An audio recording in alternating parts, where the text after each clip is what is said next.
got a great crowd here. First of all, thank you everybody for coming out here. This is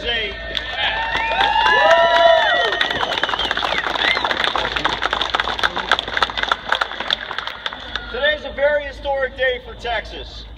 Not in the sense of just the fact that we've got something else that we're able to do, but that a restriction has been removed somewhat that's been in place for over 140 years, and that's the right to keep and bear arms openly in defense of ourselves and others. A lot of hard work went into that. And I know a lot of people, they probably see me or Terry or some of the other Murdoch getting interviewed, but we could not have done this without each and every person here.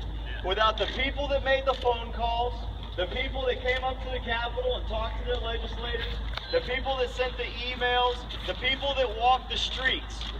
When we first started this, we started in June of 2013, shortly after my arrest, and we started carrying rifles all over Texas. And people hated it.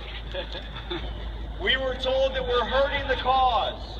We were told that we're going to make it harder on everybody. We were told that they're going to now ban rifles. We were told all kinds of things that we needed to stop. And we didn't stop, and you didn't stop, and what we did was we proved that the sight of a firearm is not something to fear. That in the hands of a law-abiding citizen, you don't have to worry about it. When you see these kinds of firearms that we were carrying, they're not shooting up schools. They're not shooting up malls. They're not shooting up colleges.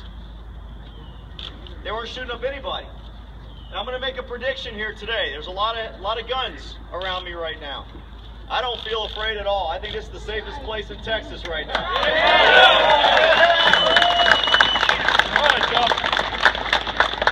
My prediction is that we leave here and there's not a drop of blood on the concrete.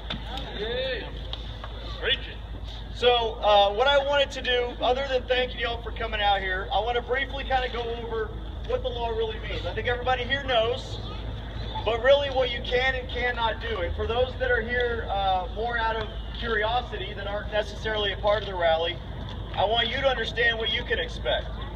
Only 4% of Texans right now have a concealed handgun license or a license to carry. That's one out of about every 27 people or so. It's a little less than.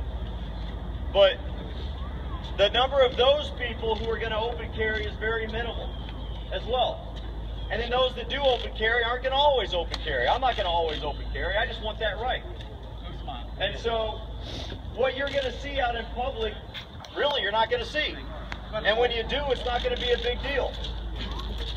I've been in the military for the past 20 years.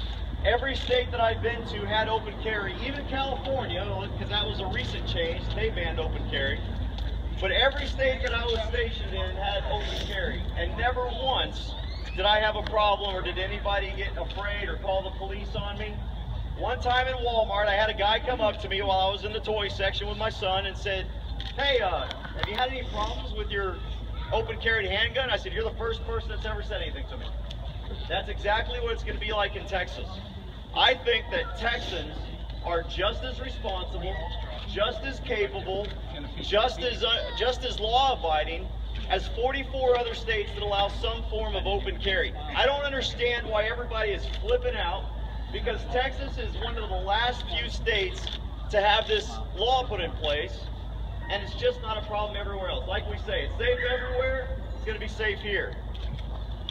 You can open carry anywhere, basically. You can conceal carry. There aren't any changes to the law about where you can or can't open carry. The only difference is if you see a 30.07 sign at a business, that means no open carry. If you see a 30.6 sign at a business, it means no concealed carry. If you see both signs, it means don't spend your money here. Oh,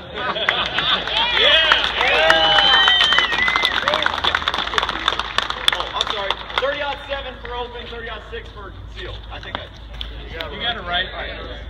Now, on campus carry passes in August.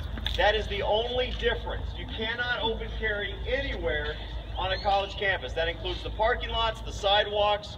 So even though you can carry a concealed handgun onto a college campus right now, and in August you'll be able to go through a door, you cannot open carry anywhere on a college campus. So I want to make that very clear. The other thing is that this is another object of, for some reason, confusion. The gun has to be in a belt or shoulder holster. It doesn't have to be on your belt or on your shoulder. It has to be on a belt or shoulder holster, according to the law, on or about the person. So if it says on or about the person, when you hear people say it's got to be in a belt, on your belt, loop through your belt, some of those things, that's just simply not true. A drop leg holster is a belt holster because it connects to your belt. Now I'm going to get a little absurd here. If I wanted to, I could take my belt holster and strap it to my forehead and it's perfectly legal. Right? So don't let people tell you that it has to be on your belt. Obviously you want it where it's going to be safe. So, what am I missing? That's pretty much it.